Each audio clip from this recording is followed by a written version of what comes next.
I'm really excited about our conversation today. I'm Dr. Steffany Moonaz. I'm a research scientist and yoga therapist, yoga teacher, trainer, yogi. Um, and I am here with the pleasure and honor of interviewing Rachel Krentzman about one of her multiple books, which is a memoir entitled As Is. I have a copy here I can hold up. Beautiful, inside and out, this book, and I'm really thrilled to have the opportunity to interview her about it. I'm going to share a little bit about Rachel's background, and we'll hear more about that as we go along in the interview. Rachel Krentzman has been practicing yoga and physical therapy for almost 3 decades. She established and managed a private practice for over 25 years, is the founder of an accredited yoga therapy training in Israel, and has educated hundreds of students around the world in how to heal with yoga therapy. A certified Hakomi psychotherapist, Rachel is working on new courses to combine personal healing through somatic, body-centered psychotherapy and yoga therapy. She's a member of the International Association of Yoga Therapists, Yoga Alliance, and the Israeli Yoga Teachers Association, and the Interdisciplinary Association of Psychotherapists in Israel. Rachel has penned 2 other books, Yoga for a Happy Back, A Teacher's Guide to Spinal Health Through Yoga Therapy in 2016, Scoliosis, Yoga Therapy and the Art of Letting Go in 2016, and was contributor for Yoga Therapy for Children and Teens with Complex Needs and Yoga Therapy Foundations, Tools, and Practices in 2023 and 2021, respectively. She loves traveling as well as surfing and swimming in the open water. Originally from the Montreal area, she spent many years in San Diego, where I am now, before moving to Israel, where she lives in, I am not going to pronounce that correctly, Renana, with her husband, son, and 2 dogs. Rachel, you can tell me how your town is pronounced, and thank you for doing this. It's a pleasure and an honor. Thank you so much. It's pronounced Ra'an, but that's pretty good. Great. Oh, okay. Thank you, Rachel. We have a little bit of a lag Delay. in the timing, I think. So hopefully that cleans itself up as we go. Um, so as I said, this is is the title that we're speaking about today. And I just want to start by saying that this book is, as I said, it's beautiful. It's beautifully written. It's a memoir that reads like a novel. Rachel is clearly a gifted and talented author, and it's so deeply personal. It's also a page turner. Like, I finished one chapter and didn't want to stop because I wanted to find out what happened next. I gasped, I cried, I wowed, I took notes. And so it really is, Rachel and I, as you'll hear, there's some things that we share in common and some things that are different about our backgrounds. And I think that's something that is so powerful about memoir in general, and this one in particular. So you're in for a treat. If you haven't read the book yet, you'll be delighted, I'm sure. So I know, Rachel, that you want to lead us through a practice. So maybe let's get started with that. Okay. Thank you so much, Stephanie, for your kind words. Um, we're going to begin with a meditation so we can all kind of come together and center. And the meditation that we're going to do is really the meditation that I learned from my teacher and one of my favorites that has guided me through difficult times. It's a heart-centered practice, and it's about bringing the mind to the heart and also bringing our pelvic energy, which is more of our attachments to people and things, back to the heart so that we can live more fully and be more fully from our heart center. Okay, so everyone find a seat. We're going to sit up tall. You can close your eyes or keep the eyes softly open and just begin to take a few deep breaths.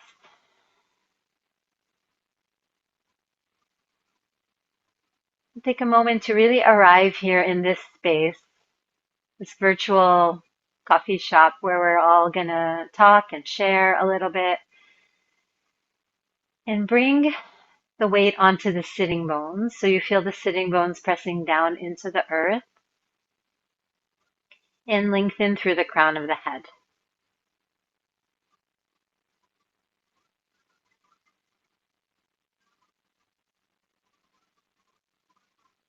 We'll begin with mental centering.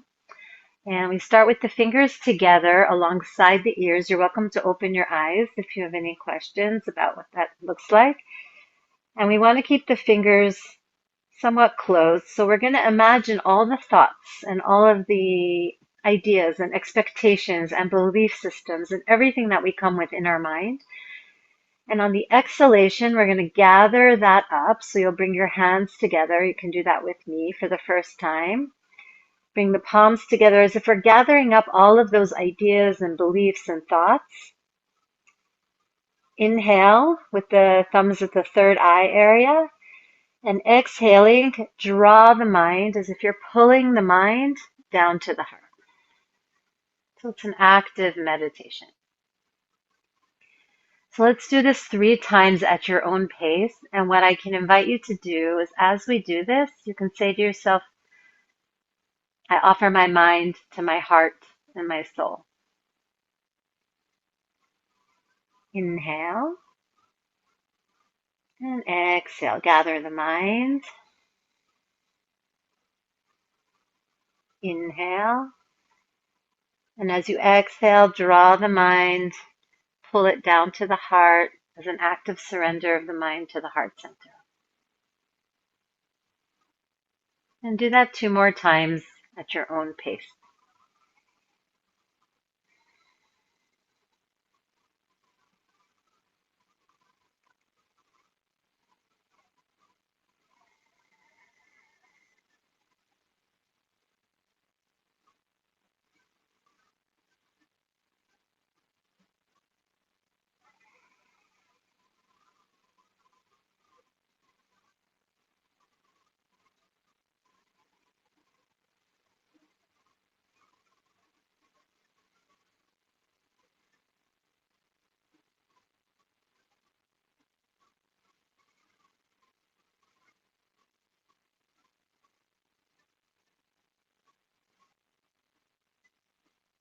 And next we'll practice pelvic centering. So you're going to bring your hands alongside the pelvic area.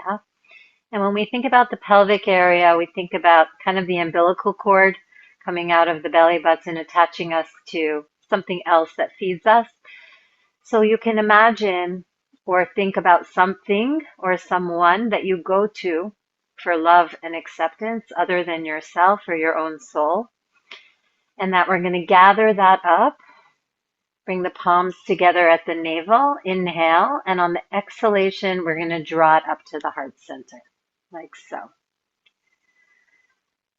Okay, and as we do this, you can say to yourself, if it resonates, I choose to go to my heart for love and not to other people and other things. Okay, so bring the hands alongside the pelvis. We'll take a deep breath in.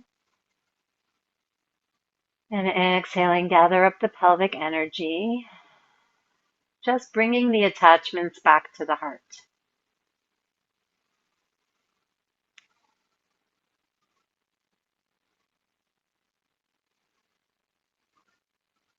And 2 more times on your own. I choose to go to my heart and my soul for love and not to other people and other things.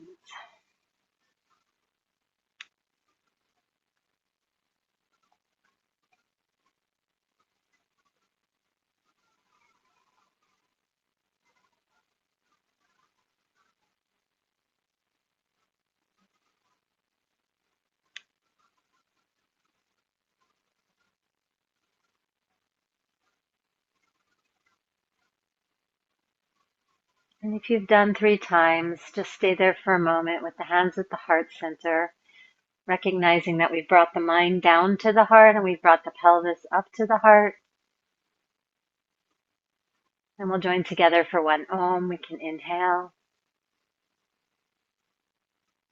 Om.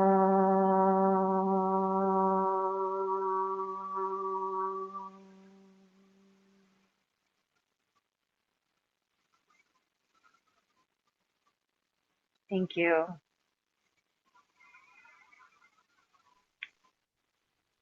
Thank you so much for that, Rachel, for providing that little example of your training and also for helping us all to connect to ourselves and each other.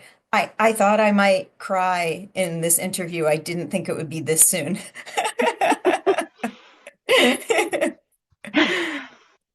Ah, okay. So thank you so much for that. I want to start just with a little bit of background of how this book came to be. So can you share with us a little bit about why you chose to write it? I'm still asking myself that question, to be honest. And yes, I will. I will share the affirmations in the chat after, for those who want it, so you can have it for yourself. It's actually in the book. If you get the book, at the very end, I go through the meditation that I used, and it's written there, which is interesting because it's still very meaningful to me and very touching as well, especially for what I struggle with, which is a lot of times feeling the need to get approval and love from other people because it wasn't quite there in my family from the get-go, which is a lot about what the book is about. Um, but I started with writing yoga books. And the interesting thing about the book was the first book, Yoga for a Happy Back, which is a book for teachers and practitioners. I wrote a little bit of personal stuff in the introduction, and in every chapter I wove in a little, really, really a touch of some personal things about back pain and stress and trauma, but very, very small. It's primarily an instructional book on techniques on how to work with the structure and the physical body. And I have a lot of poses and a lot of techniques and a lot of sequences that I offer to people. And the interesting thing about the book was that the that always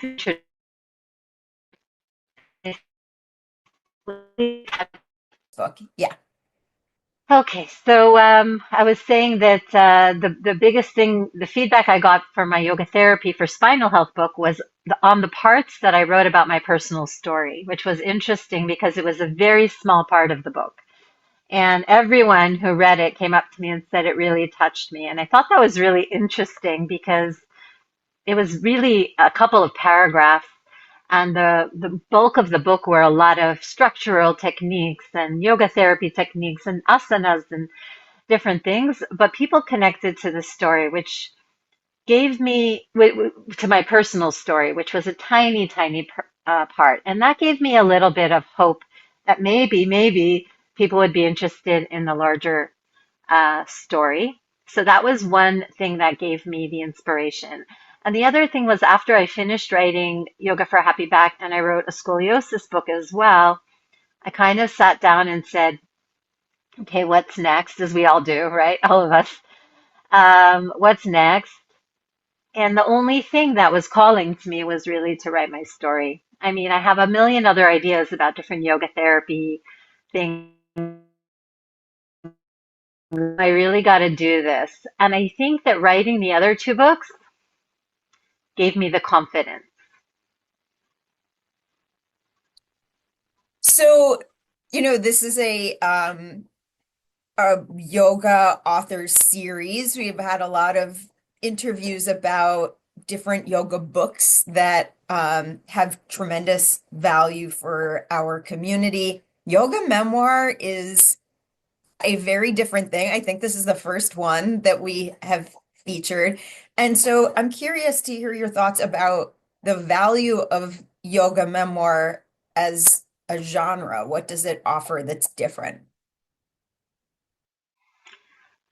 Well, I feel that it's a unique genre. It's not really a genre. There's no genre that says yoga memoir in the catalog of books, which is why when I set out to publish it, I went to many publishers and I really almost got picked up by some very big publishers. But they kind of said, well, is it a yoga book or is it a memoir? And I said, it's both. And they said, well, we don't have a category for that. So it was a challenge in terms of publishing, because it was unique. And I liked that though. I didn't want to change that. I wanted to stay unique and kind of stick with my voice. So what I felt was in the beginning, it was just memoir. I have to be honest, it was a lot of reading and writing stories from many journals that I had collected over the years. So this spans, now, as of now, probably over 35 years of writing. And I saved all my journals and kind of went through all of them and went through little stories. And after I started writing, what came to me a few years after was that, wow, this is really a lot about the path that I took in my own healing through yoga. And when that kind of hit, I I said, yeah, this feels like the right book because I wasn't sure I was going to publish it. I wasn't sure what it would look like. It took many years. It took 10 years for me to start writing, actively writing, meaning, a few hours a week, every week, until publishing. So it was a 10-year process and it took many shapes. It started at a different place. It ended at a different place.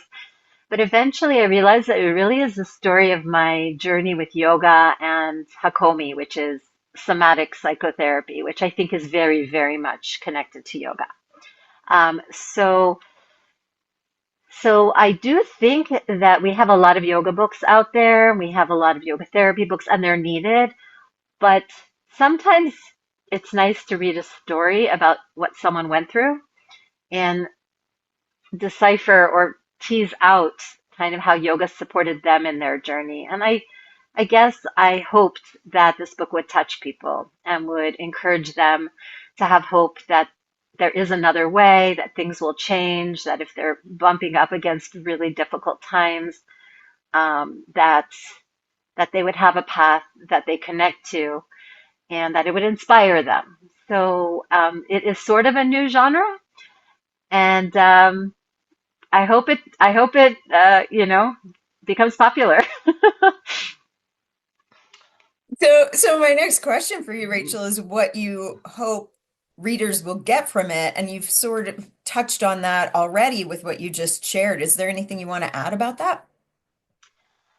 I hope, yeah, the one thing is really understanding that yoga is so much more than just a physical practice and that it can really guide them in their lives for the rest of their lives. It's not that it ever stops guiding us or supporting us. And what I hope that readers get from it, especially, is the idea that we are not our stories. So I had to work really hard to disconnect myself or my ego, I guess, from my story. All the things that happened to me, all the ways that I behaved. It wasn't just my story, it was things that I did, things that I'm proud of, things that I'm not proud of, things that I went through. And realizing that we all have our stories. And what yoga teaches us at the heart of yoga is that none of this is about me. These are the conditions that happen. This is what I was born into. This is my culture. This is my family. This is what happened. This is the trauma that happens, right? And this is how I responded. But none of that is who I am.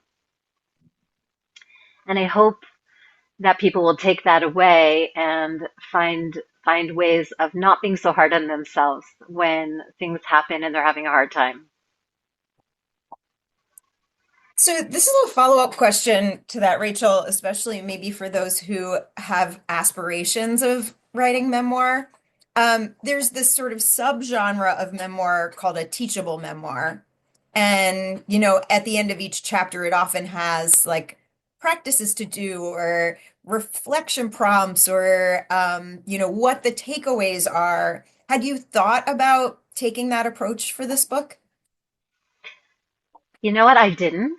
It didn't come up because it wasn't meant to be an instructional book. It was meant to be a memoir. And then the yoga came in. So what ended up happening was I said, I love that question. It would be really interesting, but it never was meant to be really a guide for people on how to go about their journey. It's it was really what I ended up doing was connecting sayings or quotes that express the idea from yoga philosophy or from other philosophies or psychotherapy philosophies. And then really just to tell the story. And one of the things I really wanted to do was let the reader make up their own mind. I wanted them to figure it out because there's so many ways to look at it. So that was my goal, rather than telling people, okay, now do this. I appreciated that about it too. Each chapter has sort of like a quote at the beginning or some sort of teaching, and then it's up to the reader to connect that with the experience that you're sharing in that chapter. Um, Rachel, you write in the book about how often, this is a quote, often deep binding beliefs are held in the littlest stories of our lives. Can you explain what you mean by that? Yeah. When I was working on the book and the memoir, obviously, so the book starts, I should say, if you haven't read it, and I don't anticipate everyone has read it. It starts with one of the biggest traumas of my life, and that is that my father, who was a respected rabbi in the community, was arrested for selling heroin to a police officer. And that's where the book starts. That's where it begins. And you would think that obviously that's a huge trauma, and there would be a lot about that in the book and how that affected me. And there is. But as I was going through therapy and as I was writing the book, and by the way, writing for me has been a kind of therapy.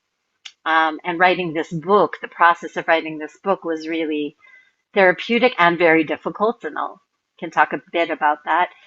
But as I was as I was writing, I started to realize that that wasn't the biggest trauma. Like that was the big event that happened, and it was dramatic, and it was the thing that sort of the straw that broke the camel's back. It really led me to question everything I had believed in my life, everything I was raised to believe to be truth. But then as I started to go back into memories and tell stories, I started to, put together all these little stories, and some of them are funny and some of them are silly, or they don't seem that important, like a story where my mother forced me to wear a dress to my graduation that I didn't want to wear. And it sounds like, okay, whatever. It's just something that happens when you're growing up. But if you really dive into these little stories, small things that happen, and this comes up in Hakomi psychotherapy as well, when I'm working with clients or when I was in therapy myself, sometimes these small little things that happened when I was a child come up, and they become really important because I realized that in that moment there's something I believed, that I realized that this became a truth for me, and it affected everything else, and that it's not always the big things, but it's often these little things that implant these ideas and belief systems, which we call samskaras in the yoga world, that they don't all come from the big things. They come from small messages that we get. And unless we're really quiet enough and unless we really go deep, we really don't think that they're important. But I learned in my process that these little stories are very important. You talk a little bit about how, there are these some major life events, but also all of these little things that you learn or that you create, this worldview that you create through these experiences. Do you think that that is passed down? What is the intergenerational relationship in that story building? Ugh. I think it's multi-layered. I think that, coming into a family that has a past, that had, post-war trauma of their own. And I write a bit about that in the chapter about my parents and their upbringing.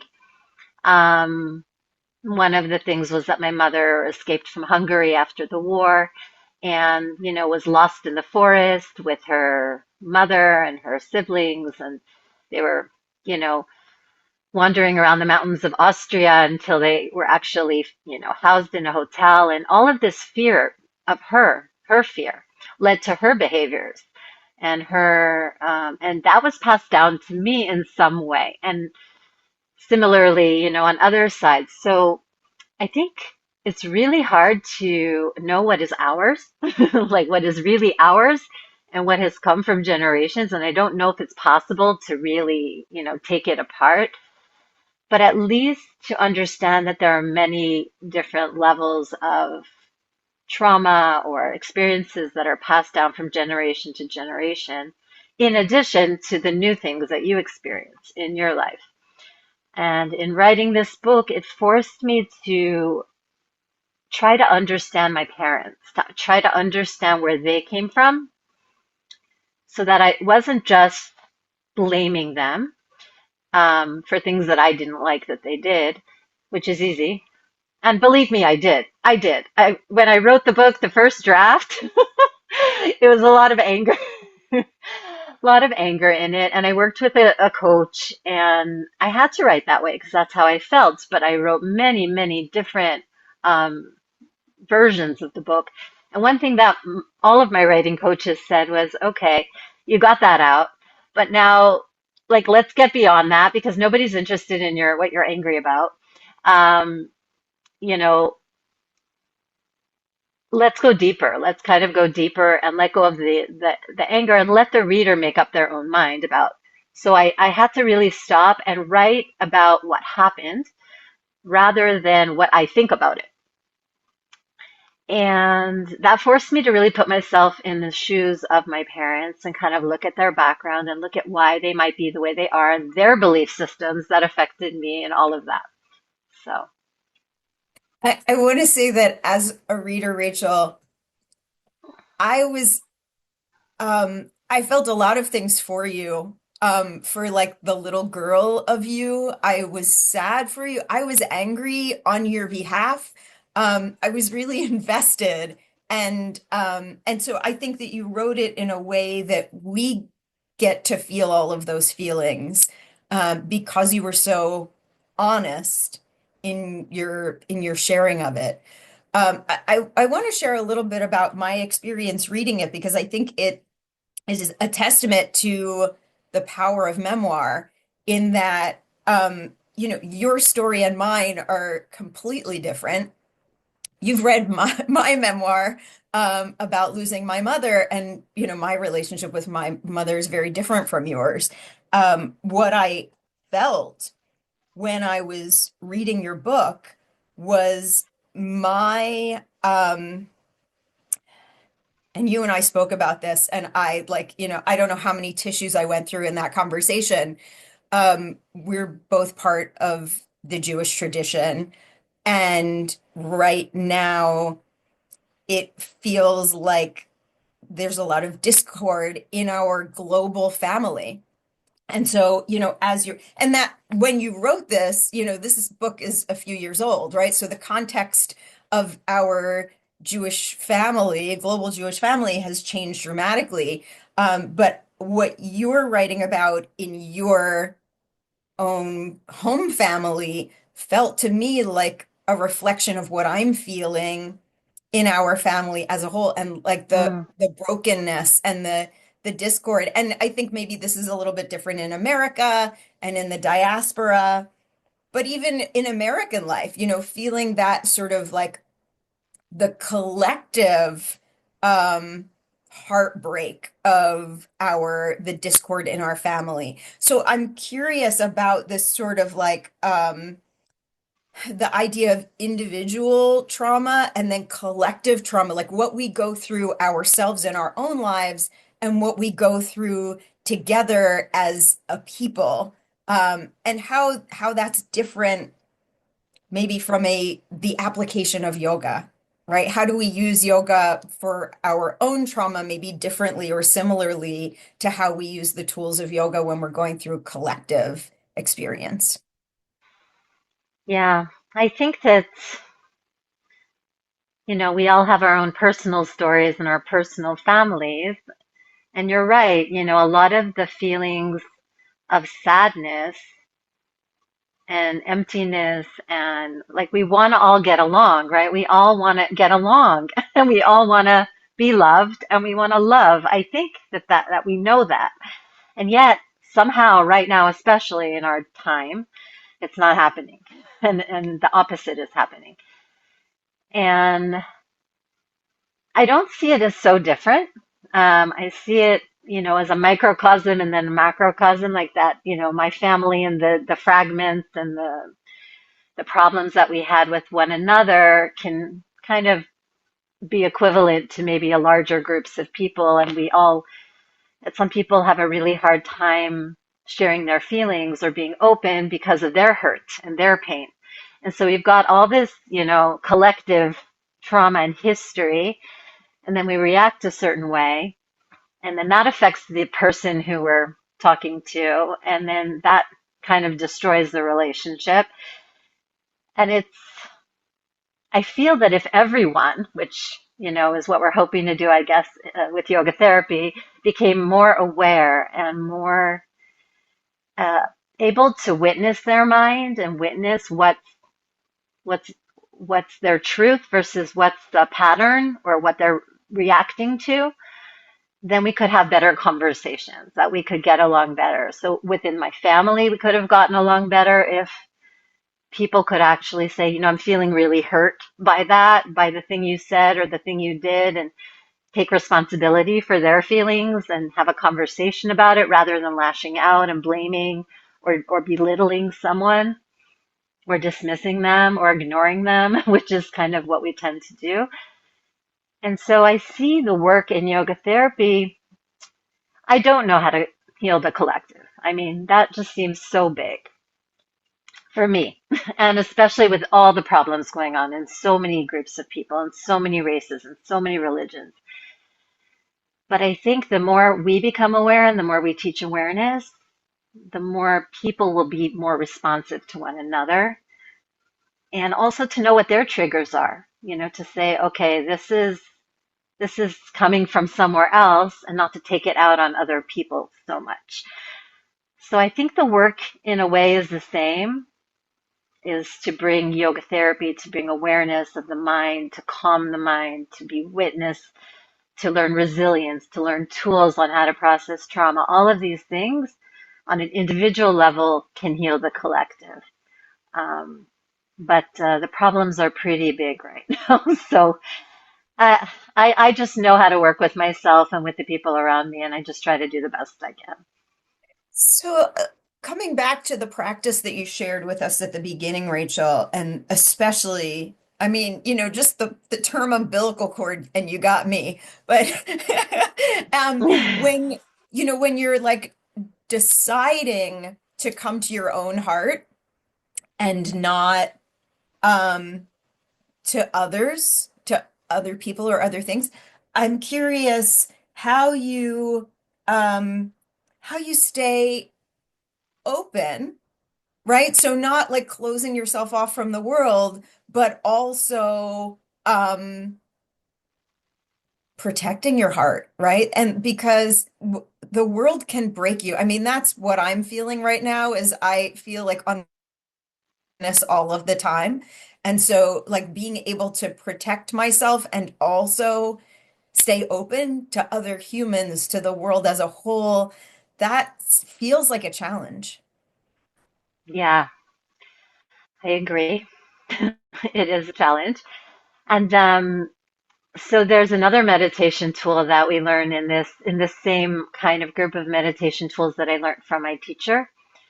So this one is a lot about, moving away from thoughts, coming back to the heart, moving away from material things and attachments, and coming back to the heart and really checking in with your heart. Not what do I feel right now, because that feeling could be coming from a samskara. It doesn't mean it's, real. But to really, really go deep and check in and what's my dharma? What's my purpose? Why am I here? What am I here to do? Is this serving what my purpose is? And then we actually have another technique right afterwards, which is called cocooning, which if we have time, maybe we can do it at the end. But it's basically imagining light moving through the body from head to pelvis, kind of like the Sushumna or the central channel, and drawing the light out and cocooning yourself in a bubble of white light. And the thing with that, and I have used it with as a yoga therapist as well, because it's a really good tool to do when you're going into a session or you're coming out of a session, so that you don't bring what happened there to somebody else, and also so you don't take it in. Because most of us who are in this field are quite sensitive, I believe, and that's why we got into. So the way I see it, coming from my science background, and you probably can relate, is I see it as a semi-permeable membrane, right? The cocoon, to me, it's a membrane. It's a cellular membrane. And the way I see it is that things can move in between the membrane that need to get in and get out. So whatever I need to give, I can give. Whatever I need to take in, I can take in. But I don't want to absorb everything, because some of the things are harmful for me. So that this cocoon is sort of a very good selective membrane, and it helps you to contain your energy so you don't burn out. It helps you to not take in something that belongs to somebody else. And so it's a lot about imagining yourself sitting in this circle of white light with this membrane that says, whatever needs to go out will go out, whatever needs to come in will go in, and I trust that it will, be for the best. I was going to say that there's an element of trust in that, what you allow in is what is meant for you. So you're sharing a lot with us from the Hakomi tradition, which you pursued as an extension to your yoga therapy background. And you shared that with us throughout the book. Can you say a little bit more about what Hakomi is and why that was something that you pursued beyond yoga therapy? Yeah, so I actually decided to study somatic psychotherapy because I was working with the body, and I'm a physical therapist. So I'm very comfortable with the body and with the physical aspects of yoga, which is what attracted me, obviously to the path, because that's the world I came from. But what I noticed, especially with working with back pain, was that a lot of people did not have anything structurally wrong with them.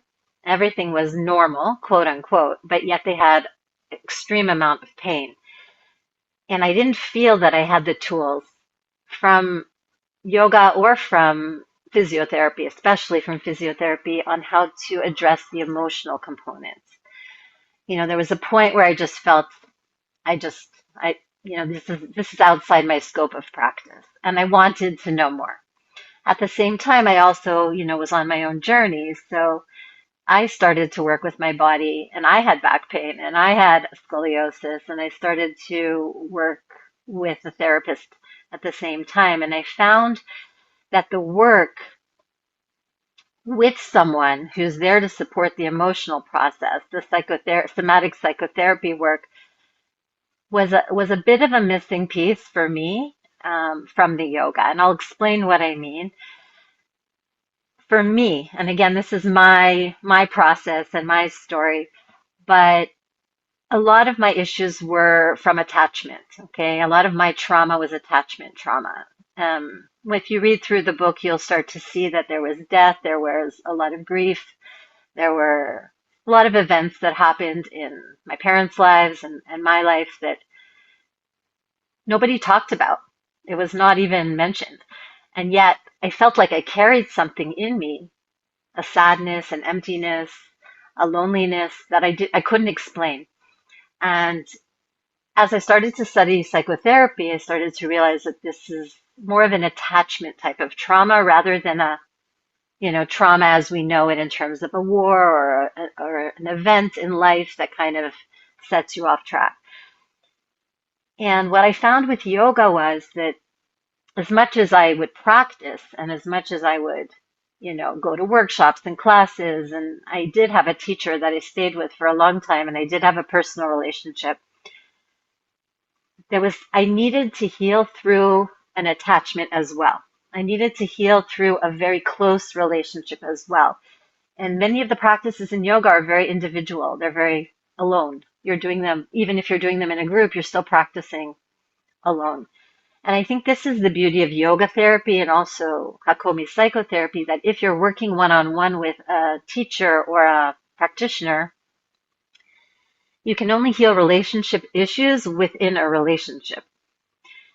And for me, that was very meaningful, that a lot of the work we did was experiencing a different kind of relationship with my therapist, experiencing things that I had never experienced before, and giving my nervous system the ability to take it in, like to feel nourished, like to feel loved, like to feel enough, like to feel appreciated, right? All of these things, which I didn't feel. I never had that experience as a child. I mean, I know it's hard to hear, and I say it casually, is very painful.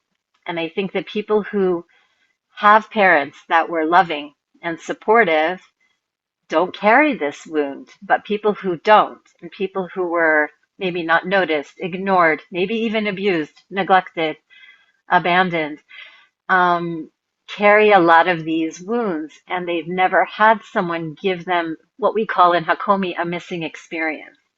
And when you receive that, it's kind of like the first time you get to do Shavasana, after in a yoga class, you're like, wow, you can't describe the feeling. You can't say what it feels like.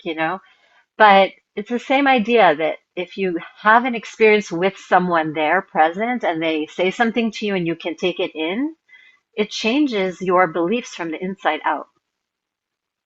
It changes, I believe it happens at a physical level, at a somatic level, even, that you suddenly know what it's like to feel safe for the first time, or you know what it's like to feel heard or seen for the first time in your life. And that's something you need to do with somebody. So I do feel that there are some times, especially in attachment trauma, where it's good to do the practices, but it may not actually be enough to make the meaningful change that you need. Wow. Very, very powerful. Thank you for explaining that, Rachel. You're talking about trauma and different forms of trauma. And there is a lot in not just yoga therapy, but yoga practice, yoga teaching about the concept of trauma-informed yoga. I think that means different things to different people, even when you're considering taking a class or doing a training. When it says trauma-informed yoga, I'm not sure everybody is on the same page about what that even means, but I'm interested in your thoughts about trauma-informed yoga as a concept versus what it is that you do, kind of helping people to process trauma. I think that there's an important distinction there. Yeah, I would say that for me, I practiced yoga. And when I got into yoga, it was 25 years ago. There was no trauma-informed yoga. It wasn't even a thing. Now it's the thing, which is great. Um, but I do believe that it helped me regardless, um, process my trauma. But my trauma was less of a acute trauma where I was attacked, for example, or a victim of a crime, or had something. It was much more familial, I guess, the trauma, and much more relationship based. Lots of little traumas in relationships with my family and things. So I do think there's a difference between being post-traumatic, being in a state of trauma, where we need to work in yoga therapy with tools to bring people back to a state where they're regulated and teach them how to regulate themselves, which is one type of work, which is yoga for trauma. Trauma informed, I'm not sure. Trauma sensitive means maybe that you understand that many people in your class may have experienced trauma, and you're teaching with a mindfulness and awareness of how to speak and how to, take care of the room and how not to touch, to be very cautious not to trigger people and to make sure they feel safe. And the work I'm doing is a little bit, it's not, I do work with trauma, but I would say that it's more the yoga and yoga therapy that I teach is just really helping people work with their limiting beliefs rather than process their trauma or, as a post-traumatic thing. So it's more about healing from emotional wounds that may affect their day-to-day life in more subtle ways, but I wouldn't call it necessarily acute post-trauma syndrome. So I think that you need to look at where someone is. Are they regulated and just they're living their life, but maybe they're very, their thing is to withdraw and they kind of isolate themselves and they don't relate to people because it's safer to be alone. So that's the behavior that we want to change, or they might want to change because it may keep them very lonely. Or if someone tends to, for example, a behavior that you can have as a strategy to recover from trauma is to maybe be very big and dramatic. Because if you weren't seen as a child or heard as a child, you might have learned that I need to be big and I need to be dramatic to get attention. And then that affects your relationships in your life because you become too much and then you believe you're too much and, all of this stuff. So those are more like attachment traumas or strategies that we develop in life to deal with our belief systems. And that's the focus of my work is really rather than saying that I don't really say that I work with trauma. My book is a lot about different kinds of trauma. I feel that my strength or what I like to focus on are really helping people uncover the beliefs that they have held their whole lives that have limited them from really achieving their purpose and their dharma in life.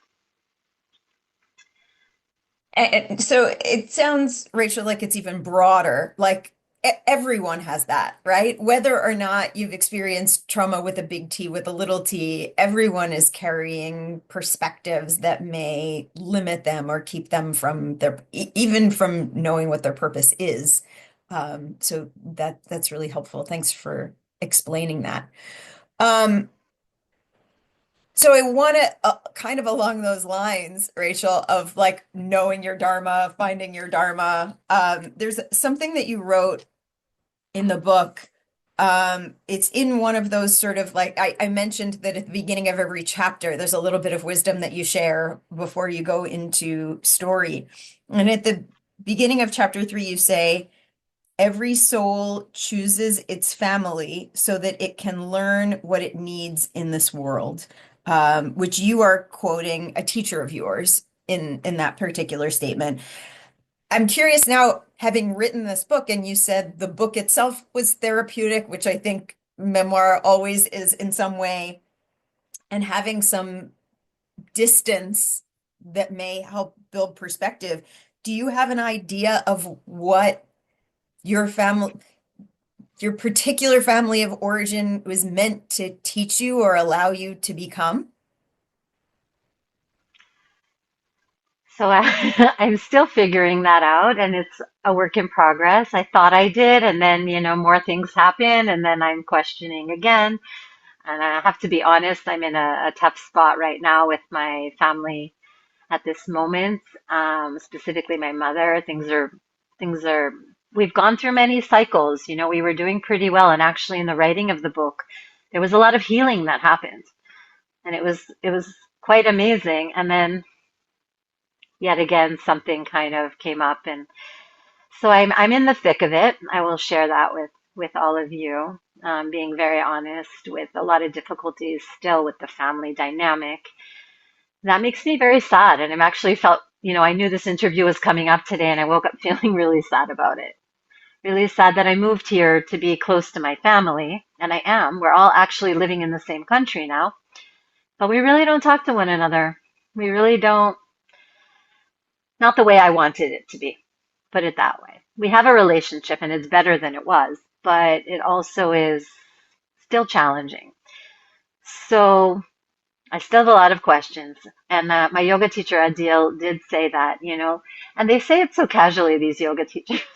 They say, oh, your soul chose your family. It's just something you have to learn in life. And, you know, it's hard to swallow that sometimes, because not all of us really feel that we want what we have in front of us. And it was hard for me to understand that, and I'm still working with that. Although I do believe it to be somewhat true. And I do believe our soul comes here, just like we learn in yoga, to learn a lesson and to, you know, do what it needs to do to move towards enlightenment and to move towards the next phase. And I wouldn't have gone through this journey and I wouldn't have gotten into yoga and practices had I not suffered. Suffering is the key to really wanting to heal. So I also, think that there are good things that came from it. I really try to look at some of the gifts. Like, I often felt that being sensitive was a bad thing. I was told it was a bad thing because people in my family didn't express emotion. And if you were sensitive, you were called like, oh, you're just being too sensitive, too much. And in a way, people or children who grow up in these types of families become very sensitive because when you grow up walking on eggshells and not knowing what the reaction of your parents will be, you really start to tune into what's going on in the environment and what's happening, and for good or for bad. So the good part is that we become really good therapists. We become really good helpers and healers because we can understand other people's pain and we can also relate to them and we can feel what they're feeling sometimes. This is where the cocooning comes in because we don't want to feel too much or take it on, but we also, you know, can, you know, can help people in a better way. Like sensitivity is not a bad thing. I think I'm learning that. I think it's a good thing. There are things we have to do to protect ourselves as sensitive people, but so there are gifts that we get from growing up in families that were maybe more challenging. We build more resilience. We might be more independent. We might be better leaders. There are certain things that come from it. And at the same time, there's a lot of pain and a lot of hardships and a lot of difficulties. So I try to look at the good, what they gave me, and also that I wouldn't have this life. I wouldn't have had all these journeys, had all these new friends. I would have lived the predetermined life that was laid out for me, which was basically to get married, have kids, not be too loud, be a nice, obedient wife and daughter, and stay in the background. And I didn't do that. So I guess I'm thankful for that. Wow, Rachel, thank you for that. So it's just bringing up for me an interesting juxtaposition in that you know that I did have that stability and security in my home life. And because of that, expected everything to be great and wonderful all of the time. And so I did not have my guard up or my tentacles out. And because of that, I actually am also very deeply hurt by things for the opposite reason, right? Because I'm shocked when things are not okay because I always expected them to be. So it's interesting that when you've had a lot of traumatic experience, you can be easily triggered by that oversensitivity. And when you haven't, you can also be easily triggered.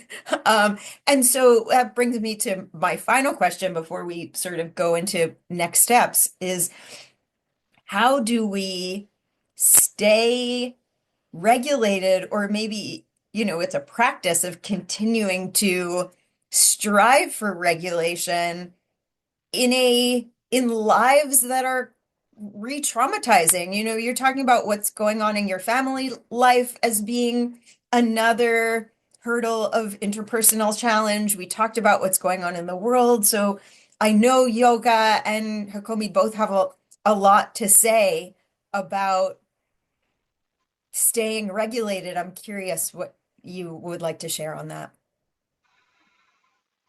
I think it always comes back to the practices that work. if we don't practice, it's not in our nervous system. And what I learned from just years and years of practice, that it doesn't matter necessarily what you do exactly in terms of the asana or the, which pranayama, but the feeling that you have is what we call like a resource. In Hakomi, I think it's also, in yoga therapy and in somatic experiencing as well, that we work towards what is my resource that I can keep coming back to that regulates me. And we work on that in Hakomi a lot, where we notice what it feels like in the body when we think about something, or when we remember something, or when we think about a person who's alive or not. It can be someone who's not alive, that is our resource. It can be an animal, it can be a food. It doesn't have to be something literally, because a lot of people say, well, I don't have anything that makes me feel good. There's a lot of people who say that, and it's true for them. And it was hard for me to find a resource at certain times. So I think resourcing or finding things, and for me, my yoga practice has been a huge resource, meaning even if I just remember how I felt after a practice or in a practice, um, when I felt peaceful and I felt calm and connected, even if I don't feel that way right now, the memory of it through the practice is in me. So I can come back to that. So I think that's really helpful for building resilience. And we want to build many resources around us. So memories, environments, practices, people, sangha, things that, give us that good feeling. And ultimately, it's not that I don't experience, just like I told you, today was a tough day for me, to be honest. I knew I was talking to you and I said, oh, I got to talk about my family, and it's not in a good state right now. We're not in a good place. I can't say that everything is healed. It's not, but I'm in a different place. I'm not in the same place I was 20 years ago, 30 years ago. I'm not reaching for the same things. I'm more aware. I have the tools. Um, it doesn't mean it hurts less in the moment, but I know that it's going to be okay. I know that it will feel different at some point, and I know that I have my own resources to work with. So, we're never really alone. And I think that's the difference. And also with trauma, I think the biggest difference of people who recover from trauma is this feeling of helplessness versus a feeling that you're not helpless in a situation. And so when you know that you have the resources, or you've been in a place where you felt peaceful, whole, connected, you'll get back there. You know that this pain won't last forever. So, speaking of building resources, Rachel, what are you working on now, and how can people find the other resources that you have available? I'm working on what I've always been working on, and just expanding and growing and changing. But everyone can follow me on my website. I think that's the best way to see what I'm up to. It's happybackyoga.com. The best thing to do is to sign up for the newsletter, and that way you'll receive updates. What I started doing a few years ago is leading retreats. So I'm leading a retreat to Greece this summer in July. And I just came back from Thailand a few months ago, where I led a beautiful retreat there. And in the last one in Thailand, I started to bring in the Hakomi work with the yoga therapy. So I started to bring in, okay, how do we bring these two things together for yoga therapists, not for psychotherapists? So you're not a psychotherapist, you're a yoga therapist, but how do you bring in this some of the knowledge of Hakomi? And it went really well. I'm still exploring and playing with it, because it hasn't really been done so much, this merge of Hakomi and yoga. And I do feel that there's a lot of valuable things to learn, because we can develop what I call those missing experiences in the body.